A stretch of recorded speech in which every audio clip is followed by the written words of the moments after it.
О том, что территория перед военной академией воздушно-космической обороны будет носить имя четырежды Героя Советского Союза маршала Георгия Жукова, стало известно в ноябре этого года. Соответствующая инициатива была одобрена депутатами городской думы на одном из заседаний. Присвоить площади на пересечении улиц Жигарева и Салтыкова-Щедрина имя военачальника собирались в начале декабря. Однако позже церемонию было решено провести в день освобождения Калинина от немецко-фашистских захватчиков. И вот ранним морозным утром 16 декабря торжественное мероприятие началось под звуки оркестра.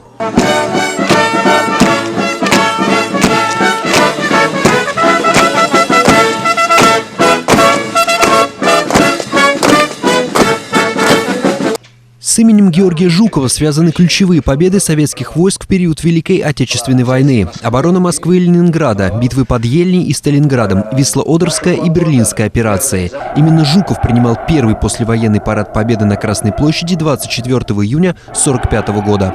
В Твери имя прославленного полководца вот уже более 40 лет носит Военная академия воздушно-космической обороны. Решение о ее основании принадлежит непосредственно легендарному маршалу. В 1956 году Георгий Константинович подписал решение о создании противовоздушной академии.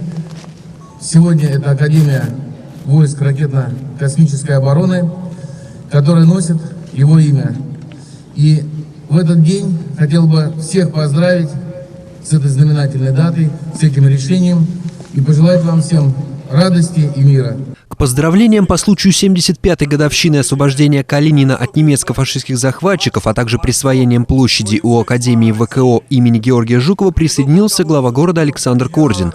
Он подчеркнул, что открытие площади имени маршала Жукова для Твери, как для города воинской славы, имеет большое значение. Очень символично, что эту площадь мы открываем в год 120-летия маршала Советского Союза, четырежды Героя Советского Союза Георгия Константиновича Жукова и в день освобождения города Калинина от немецко-фашистских захватчиков.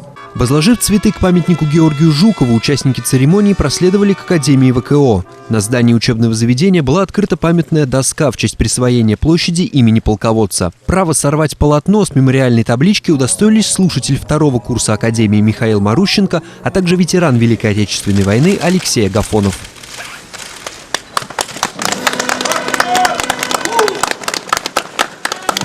Эта площадь,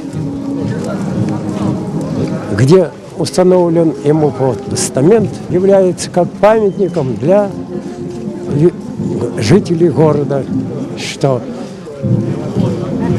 город удостоен такой чести, чтобы назвать площадь в честь этого великого полководца.